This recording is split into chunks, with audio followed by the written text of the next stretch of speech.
नको वाटते हे बघा. घेतला आत्महत्या करून घेतले बाळानं. ह्या मावशीचा व्हिडिओ बघत असला तर तुमच्या आई बाप खवळत असतील.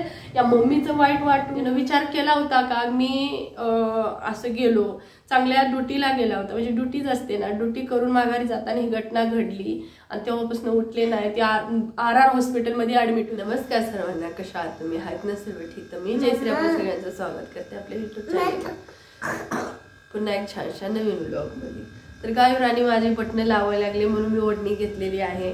कारण गायूला आता माझं म्हणजे बटन काढते घालते. पप्पांचं रात्री म्हणते मैं क्या बोल रहा था की शातू इधर.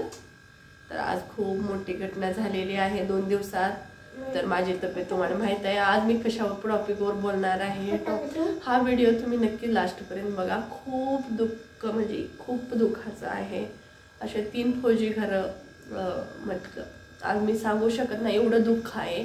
हे तर दिल्लीमध्ये 3 घरात असे झालेले आहेत. तर कालपासून म्हणजे मला बेस हॉस्पिटलमध्ये जायला सांगितलेलं आहे. बेस आणि RR हॉस्पिटल. RR म्हणजे लास्ट असतं. तर RR हॉस्पिटलमध्ये काय झालेलं आहे, बेस हॉस्पिटलमध्ये काय झालेलं आहे, इथं काय झालेलं आहे, 10वीच्या मुलानं काय करून घेतलेलं आहे आणि एक बाप पुढे गेल्यानंतर एक 9वी 10वीच्या मुलासोबत काय झालेलं आहे आणि एक फौजी भाऊ आपल्याला सोडून गेलेले आहे. ही सगळी माहिती देणार आहे आणि तीच माझ्या थ्रू इथल्याच इथं. हे काय बातमी मधलं नाही की माझ्यापासून लांब आहेत तसं काही नाही. तर आज त्यांच्या टॉपिकवर बोलणार आहे. कारण शाळेबद्दल मुलांच्या ना खोकला लागल तिला. मुलांच्या शाळेबद्दल 10वीच्या मुलानं आज मतलब 10वीच्या मुलाने इथंच माझ्याजवळ सोनूला सांगितलं नाही, पिलूला नाही सांगितलं. सकाळी कळलंय आम्हाला. मी खूप रडलेली आहे. तुम्हाला माहित नाही इतकी बसून रडलेली आहे. या परिवाराबद्दल मी विचार करून आणि आईबाप काय करावे. 10वीच्या मुलानं आज आत्महत्या केलेली आहे. कसं केलंय काय केलंय सगळं सांगते. काय उठली तिला खवा दिलाय, बसले मी, चहा घेतलाय मी. ठीक आहे माझी नका काळजी करू. बेस हॉस्पिटल खूप मोठं आहे. मला भीती वाटते. दिल्लीचे बेस हॉस्पिटल मिलिटरीचं आणि RR हॉस्पिटल हे सगळ्यांना माहित आहे. आणि इथं माझ्या जवळच आहे, लांब नाही. 3 ते 4 किलोमीटरच्या अंतरावर आहे बेस हॉस्पिटल. RR हॉस्पिटल माझ्या जवळच आहेत. पण तिथं जायला मी ह्याच्यासाठीच घाबरते. तिथं तुमचे जावई बापू प्रॉपर 1 वर्ष मथुरेत असताना 1 वर्ष तिथं ॲडमिट होते. असे 1 वर्षासाठी इतकं भयानक तुमच्या जावई बापूंच्या सोबत पण झालेलं आहे. तर त्यासाठी मला खूप भीती वाटते. तुमच्या जावईसोबत सुद्धा म्हणजे मी तो विचारच करू शकत नाही. तो बॅकग्राऊंड मथुरेत होती. राजश्रीच्या लग्नाच्या आधी माझ्या चुलत्याच्या मुलीचं लग्न झालं होतं. लग्न करून येताना रस्त्यावर घडलेली घटना होती. तेव्हापासून ती मी विसरू शकत नाही. तर तुम्हाला सांगते फौजी भावांना मनापासून भावपूर्वक श्रद्धांजली. तर आज मग तुम्हाला सांगते खूप भयानक झालेलं आहे. तर हेल्मेटबद्दल काय माहिती देते आणि फौजी भावांची एक्सपायर झालेले आहेत. कसं झाले ते सांगते. सैनिक स्कूल असतं ना, आर्मी स्कूल असतं सैनिक स्कूलमध्ये ना. तर सैनिक स्कूलच्या मुलांचं ट्रेनिंग चाललेलं. ट्रेनिंग घ्यायला इथलेच ह्यांचे पप्पा आहेत ना, हिचे पप्पांच्याच ऑफिसमध्ये दुसरं फौजी भाव आहे. ते काम करतात. त्यांच्यातलेच 2 फौजी भाव म्हणजे हे आहेत ना सैनिक स्कूलमध्ये. त्यांची ड्युटी लागली की तिथं ट्रेनिंग करायला जायला लागेल, ट्रेनिंग घ्यायला त्या मुलांचे. तर 2 भाव असे आहेत ना, ते 2 एक पंजाबी ती शीखचं नसतात का, ती शीखवाल्या नसते. त्यांचा हे बघा फेटा वगैरे असतो, पगडी वगैरे. तर ती काय केलं, ती एक भावाने एक असं म्हणजे आपल्यासारखं ते गेले. दोघं गेले, 2 फौजी भाव. ती शीख पण फौजी भाव होते आणि ती पण. दोघं गेले गाडीवर बाईकवर गेले. ट्रेनिंग घेतलं वगैरे केलं आणि माघारी चाललेले. ही 7-8 दिवसापूर्वीची गोष्ट आहे. पण काल रात्री जस्ट घडलेली. आम्ही झोपलो नाही, काय सुद्धा नाही. सोनू सुद्धा जेवला नाही रात्री. एवढी भयानक घटना झालेली आहे. तर माझी एवढी तब्येत अजून खराब झाली तर विचार करून तुम्हाला सांगू शकत नाही. तुम्हाला सुद्धा खूप वाईट वाटेल. तर ती फौजी भाव आहेत ना, दोघं गेले, ट्रेनिंग घेतलं, माघारी चालले होते. घरी जायला रात्र झाले. तर इथं दिल्लीत इथं दुसरी क्वार्टर आहे, तिथं जावं लागतं. मग चालल्याच्या टायमाला रस्त्यावर गाय आली. गाय आल्यानंतर गायला धडकली. गाय जाग्यावर एक्सपायर झाली. गाय जाग्यावर खतम झाली. गाय बघा कसला ऍक्सिडेंट असेल बाईकवरनं. तर त्यांनी हेल्मेट घातलं नव्हतं. हेल्मेट घाला माझ्या भावांनो, माझ्या बहिणींनो. तुम्हाला जागेवर एक अर्धा किलोमीटर या 10 मीटरावर सुद्धा जायचं असेल तर प्लीज तुम्ही हेल्मेट वापर करा. छोट्या छोट्या मुलांनो, तुम्ही पण हा व्हिडिओ मावशीचा बघत असेल तर नक्कीच बघा बाळांनो. ह्यातनं काय चांगल्या गोष्टी शिका, कारण खूप तुमच्यावर आईबापांनी सगळं करिअर ठेवून तुमच्यावर विचार करत असते बाळांनो. तर मी सांगते, दादाने जी दोघांचा ऍक्सिडेंट झाला, जी पगडी होती ना फौजी दादांची, त्यांना म्हणजे कुठं शरीरावर चोट नाही, फक्त डोक्याला जी पडलं ना, त्यांना हेल्मेट नाही दोघाला, पण जी पगडी होती त्यांना काही झालं नाही, ती हाय तसंच वाचले. आणि जी नव्हतं ना हेल्मेट, तो हिचं असं पडलं, त्याच्यामुळे नुसत्या डोक्याला थोडं मार आहे. तेव्हापासून 9 का 8 दिवस कोम्यात होतं. रात्री एक्सपायर झाले फौजी भाऊ, रात्री एक्सपायर झाले. आणि असं कळालं ना, ती कळालं नव्हतं, त्याच्या आधी मग एक्सपायर झाले. खूप तुम्ही सांगा त्याच्या बायकोनं काय करावं, त्या भावांच्या ते मुलं काय करावे. त्यानं विचार केला होता का मी असं गेलो, चांगल्या ड्युटीला गेला होता, म्हणजे ड्युटीच असते ना, ड्युटी करून माघारी जाताना ही घटना घडली. आणि तेव्हापासून उठले नाही. ते RR हॉस्पिटलमध्ये ऍडमिट होते. RR हॉस्पिटलमध्ये त्यांचा इलाज चाललेला, कोम्यात होते 8 का 9 दिवस ती दादा. तर रात्री एक्सपायर झाले. आणि काही नाही, इथून न्याला मग रात्री एक भावांचं ती सुट्टी काढायला सांगितलं. रात्रपासून फोन चालू आहेत. मग हे म्हणले तू काळजी नको करू, म्हणजे त्यांच्या गावापर्यंत पोहोचवायला आपलं माणूस आहे. आणि म्हणजे तिथपर्यंत न्यायला हे त्यांच्या ऑफिसमध्ये काम करतं, म्हणजे त्यांना कसं काय समजवायचं परिवाराला, म्हणून त्या दादाला 2-3 दिवसाची सुट्टी द्यायला लागलेत. ही म्हणलं मगाशीच फोन करून बोलून गेले, हो तू काळजी नको करू, त्याला घेऊन जा. तुम्ही सांगा आता काय त्या परिवारानं करावं. तर दुसरी गोष्ट तुम्हाला व्हिडिओ पण दाखवते, थांबा आणून मी छोटासा तुम्हाला एक घटना सांगते. बस बाबा बस. तर रात्री 8वी 9वी 10वीतला मुलगा आहे, सोनूच्या पप्पांच्या सोबतचाच साहेब, आणि प्रमोशन झालंय, घरी गेलाय बाप, घरी गेलाय बाप गेले, म्हणजे साहेब घरी गेले त्या खुशीमध्ये पार्टी द्यायला, प्रमोशन झालंय पार्टी द्यायला. आणि दुसरी गोष्ट लग्न आहे त्यांच्या गावात, ती आणि ही खुशीसाठी गेलेत. आणि एक्झाम चालू आहे मुलांची म्हणून फॅमिलीला घेऊन गेले नाही. पण मुलानं काय केलं, कबड्डी खेळून त्याचं पूर्ण मांडीचं ही थाई असती ना पुरं तुटलेली आहे. रात्री व्हॉट्सअपला आला, थोडासा दाखवते तुम्हाला इतका वाईट वाटेल ना, मी सांगू शकत नाही बाबांनो. त्याचं बघितलं ना, एवढं हाडूक असं तुटलंय इथून. चला तुम्हाला दाखवते, बॅक कॅमेरा करून तुम्हाला दाखवते. 1 मिनिट बघा, हे फ्लॅश होतंय. 1 मिनिट तुम्ही बघा ह्या मांडीवर. अरे यार, हां थांबा मी काढते परत त्याला. हो का, ही हाडूक आहे, ही बघा सरळ आहे. ह्यो हाडूक कसा तुटलाय, हा थाई आहे, थाईचा हाडूक हिथून असं क्रॅश होऊन हितपर्यंत लटकलाय. आणि ह्यो बघा वर गेलाय. तर ह्याचा बाप, ह्या मुलाचा बाप, मी काय तुम्हाला दाखवू नको वाटतं. ही बघा, ऐका बघा, बघा त्या बाळाचं, मला लई वाईट वाटतं. बाप कुठल्या उडीसाचे आहेत, उडीसाला गेलाय बाप पुढं. आणि त्याच दिवशी पुढे गेलेत पार्टी त्याला, आणि एका मुलीचं लग्न करण्यासाठी घरी गेलेत. तर त्या मुलानं कबड्डी खेळायला गेला, म्हणून मी सोनूला सोडत नाही. कबड्डी खेळायला गेला, 2-3 मुलं चढली. तर बघा ह्यो हाडू पूर्ण गेला त्या बाळाचा, पूर्ण. रात्रपासून एवढं तोंडात जीभ नाही त्या मुलाचं. रात्रपासून आम्ही झोपलो नाही. इथल्या ब्लॉकमध्ये आपल्या अंडर आहे, आपल्याच बरोबर जे साहेबांसोबत काम करते तुमच्या जावई बापू, आणि ती एकाच ऑफिसमध्ये, सर्व एकत्रित घटना आहे ही मी जी आज सांगते ती. तर ह्या मुलाचं बघा, मी सांगू सोनूच्या बरोबरच आहे. आज बघा पेपर आहे त्यांचा, तो पोरगा आज तिकडं, तिचं एक बाळ आहे दुसऱ्याच्या घरात आहे. आता एकटी आई, मग सगळे आपल्यातली जे आपली भावबंद आहेत ना त्यांना घेऊन गेले. असा वरडत होता वाटतं, रात्रभर ऑपरेशन झालं नाही. आता 6 वाजता त्याला ऑपरेशन थिएटरमध्ये घेतलं. आतापर्यंत ऑपरेशन चालू आहे, आता किती तास चालेल. हा मुलगा स्वतःचा करिअर तुम्ही सांगा. आता खेळायला नॉर्मल गेला असेल, पण आईबाप सांगतात ना, आईबाप म्हणतात ना चांगल्यासाठी खेळा बाबांनो, काय घडतं काय नाही बघा. ह्यांना कधी सांगून आलेलं का? ह्या मुलांना आपण सांगतो नको बाळा असं करू, तुम्ही जाऊ नका, म्हणून मी सोनू पिलूला इतकी ओरडत असती, खरं मी सोडत नाही. आणि दुसरी घटना दुसरी आहे ना ती बघा तुम्ही. आता हे बाप काय करणार, उडीसावरनं रात्री पोचला नाही, रस्त्यावर खबर केली तर हे ना एरोप्लेन माघारी. आता रात्रीची त्यांनी प्लेनची तिकीट केली आणि आता 7:15ला बाप बसला.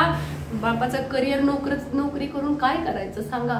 तर पप्पा 6:15ला बसले, 6:10 का 10:30ला इथं येऊन पोचणार. बापाच्या मनात काय चाललं असेल काय नाही, आई एवढी तडपडते.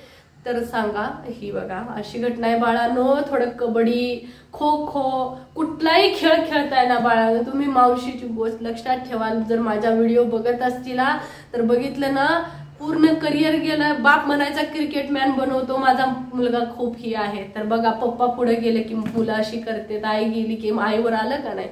तर आई बापाने काय करावं सांगा. पूर्ण करिअर त्या बाळाने काय करून घेतलं, पुरा हाडूकच असा गेलाय यातला पूर्ण क्रॅश. तर दुसरी गोष्ट ही तर खूप खतरनाक आहे. 10वीचा मुलगा, तुमचे जावई बापू रडत होते सकाळी, खूप रडत होते. ते कधी रडत नाही त्यांच्या जीवनात, पण ही घटना आहे ना सगळ्यांच्या डोळ्यातलं पाणी गेलं. मी सुद्धा इतकी रडली, सोनूला कळून दिलं नाही. तर अभ्यासावर प्लीज माझ्या भाऊ बहिणीनं, मुलांना तुम्ही त्रास देऊ नका. मी पण देत होती, सांगते, मी मुलांना देत नव्हती, पण मध्ये का नाही तुम्हाला खरं सांगते, आज सगळ्यांचं पोटातलं असंही होईल. सोनूला मी पण मध्ये डाळ खवळत होते, ट्युशनला जात नाही सोनू, तुम्हाला माहित आहे पिलू सोनू. तर सोनूला प्रेशर, सोनूचं वय कमी आहे पिलूचं, आणि ती क्लासमध्ये पुढे आहेत खूप. 2-2 वर्षानं मागं पाहिजे होती सोनू पिलू, तर 2-2 वर्षानं पुढे आहेत. तर त्यांच्या वयाच्या आहेत सोनूच्या, ते 7वीला आहेत, सोनू 9वीला, पिलूला 4थीला पाहिजे, पिलू 6वीला आहे. आता अशा आहेत, तर त्यांचं वय नाही. तर मला सांगायचं आहे, ज्यादा प्रेशर देऊ नका मुलांचं. एखादं वर्ष गेलं मागं तरी चालेल. आजची घटना मला एवढी झालेली आहे. 10वीतला मुलगा आहे, फोन हिथंच आपल्या ब्लॉकच्या शेजारीच ब्लॉक आहे. 10वीतला मुलगा, पेपर चालू आहे बरं का, 10वीच्या इथं फर्स्टपासून घेऊन 12वीपर्यंत पेपर चालू आहे. तर पेपरचा ताण, आता काय माहित कसला ताण आला असेल. तर मुलगा बसला पेपर, तुम्ही म्हणताना दुसऱ्या रूम मध्ये, मी कधी देत नाही माझ्या बाळाला, माझ्यापासून मी कुणाला दोघाला पण मी माझं आजारी एवढी असते ना, मी कधी झोपत नाही दिवसाची पण. कारण माझ्या मुलांपाशी 1 मिनिट, तर मी आजारी असली तरी ना, तुम्ही म्हणता एक रूम मध्ये, मी नाही देत. आणि मी झोपतच नाही. माझी मुलं काय करते, गाय कुठं पडेल का, सोनू कुठं काय करेल का, सोनू पण कडकडी आहे आपलं. सोनू काय करतो, लहानपणापासूनच कडकडी आहे, इथं गेला का तिथं गेला का, मी लक्षच, मी इथं पण गेला ना सोनू, इथं गेला पिलू, सोनू, गायू, तिघांच माझं वरडावरडीच असतं, कोणाचा आवाज नसतो. पण माझा आवाज गेला सगळीकडे ऐकलं तरी चालेल, पण माझी मुलं मला समोर पाहिजे असतात. तर माझा जीव खूप तुटतो.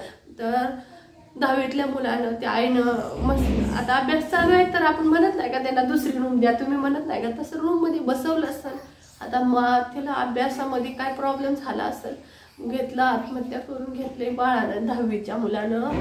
तर काल दुपारी, आणि आता सकाळी पाटेला कळालं, हे गेले ना मार्कर मध्ये, जेव्हा आले ना, तर हे तर कसं कळूनच दिलं नाही. म्हणजे मुलांबद्दल एकामेकाला, मी बाहेरच जात नाही, माहित असेल सर्वांना. सोनू पिलूची शाळा नव्हती, काल घरातच, जावई बापू रात्री ड्युटीवर न आले, मग सकाळ काय ऑफिसची माणसं भेटली नव्हती. जशी मार्कर मध्ये गेले ना, मी उतरतच नाही ना खाली, तेव्हा माहीतच नसते कुठली गोष्ट पण, कारण माझ्या मुलावर लक्ष असतं, मुलांवर, तिघांवर, ठीक आहे. तर बाळानं, मी हॉस्पिटलवरून आली का नाही, झोपली तशीच, तेव्हा जेवण अशी तडपडत बनवत होती, आणि फाशी घेतली, आत्महत्या करून घेतली. तर मला सांगायचं आहे बाळांनो, माझ्या मावशी बहिणींनो, माझ्या दादांनो, नका तुम्ही, आपण करतो ना चांगल्यासाठी, पण काय मुलं ना अशी परिणाम डोक्यावर घेणारी असतात ना. तर बाळांनो, ह्या मावशीचा व्हिडिओ बघत असला तर तुमच्या आईबाप खवळत असतील, या मम्मीचं वाईट वाटून घेऊ नका, या पप्पांचे, या आजी आजोबांचं, या मावशी मामांचे, घरातले कुणांचे. कारण का, चांगल्यासाठीच बोलतात की तुम्ही 4 दिवस वर्षाची मेहनत आहे, शेवटचा पेपर आहे, थोडंसं लिहा बाळानो, लक्ष द्या बाळानो, खेळायचं आहे, बोलतोच का नाही. तर मनाव घेऊ नका बाळानो. आज नुसती सोनूची आठवण या लागली मला खूप. मी तिला बोललेली मध्ये, कारण इकडून तिकडून पोस्टिंग आमची झाली, तेव्हा सोनूचा अभ्यासावर लक्ष नव्हतं, त्याचे मार्क थोडे अपडाऊन झालेले, त्यावेळी मी खूप बोललेली. पण आज म्हटलं बाबानो नको, हे तुमच्या जावई खूप रडायला लागले. येऊन म्हटले, जयू ती जिंदगीत कधीच रडत नाही, जयू आजपासून सोनू लय हुशार आहे माझा तसा, तू काय बोलू नकोस, कारण मी पण बोलतो आशेचं झालंय 10वीचा मुलगा असं करून घेतलंय, जीव सकाळपासून असा तुटतोय ना त्या 10वीच्या मुलानं असं का केलं. बाळांनो काय ना काय प्रॉब्लेम असणार आहे. अभ्यासाचं 10वीचा मुलगा काही मोठा आहे का, 15-16 वर्षाचं लहान बाळ आहे ती पण.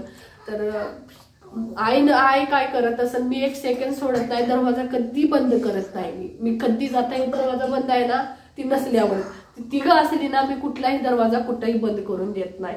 आणि कधीही नाही, तो माझी बडबड असू काय असू तर माझं चालूच असतं. तर माझ्या बहिणी भावांनो कुणी प्रेशर देऊ नका आपल्या मुलांना. आता सांगा त्या आई बापाने काय करावं, जिंदगीच घेऊन गेलं, दुनियातच राहिला नाही तो मुलगा. आता तो तसाच गेला. तुम्ही सांगा मला येणार आहे का तो मुलगा.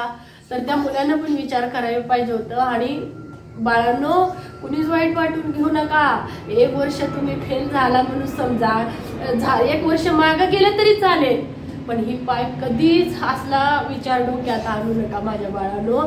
तर सोनूला असं काही माहीत केलेलं नाही. आता शाळेत टीचर सांगेल बघा ह्याच्यात, तर सोनूला सांगाल, सोनू येऊन लवकर सांगाल मला. तर त्यामुळे मी ही गोष्ट इतकं जवळ आहेत सांगितलं नाही आम्ही.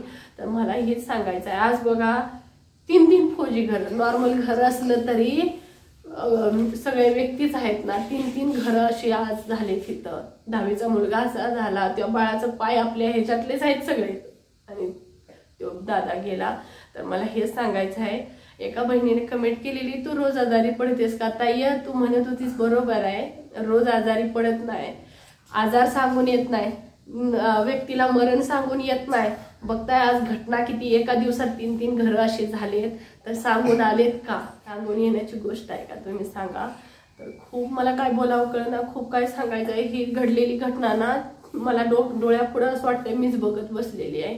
तर मी तेवढंच म्हणते, अभ्यास आता चालू आहे, आता सगळ्यांचे पेपर चालू असतील फायनलचे. तर प्लीज कुणी एक आपल्या बाळांना लक्ष द्या. आसपास त्यांच्या बसा आणि त्यांना बघा काय करते. त्यांना थोडंसं ती अभ्यास झाल्यानंतर तुम्ही स्वतः जा बाहेर खा, त्यांना काय द्या, त्यांच्याशी बोला. मी पण आता तशीच करते. मला खूप वाईट वाटतंय, सकाळपासून रडायला चाललंय. माझं बाळ आले ना पहिल्यांदा घेते मी. आता एवढं दुःख झाले ना त्या मुलाचं ऐकून. आईबाप काय करत असते विचार करा. खूप इथं सगळे तुटले, सगळे.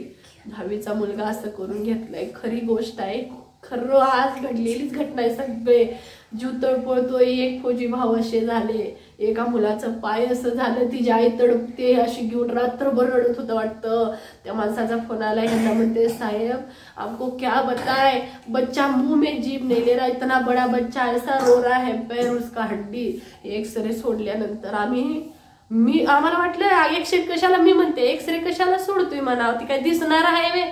साहेब आप देख तो लो म्हणून पाठवलंय. आम्ही बघितलं, देवा माझ्या डोळ्यातनं सगळं काळपटच, कारण ही असंच तुटलेलं आहे ही हड्डी.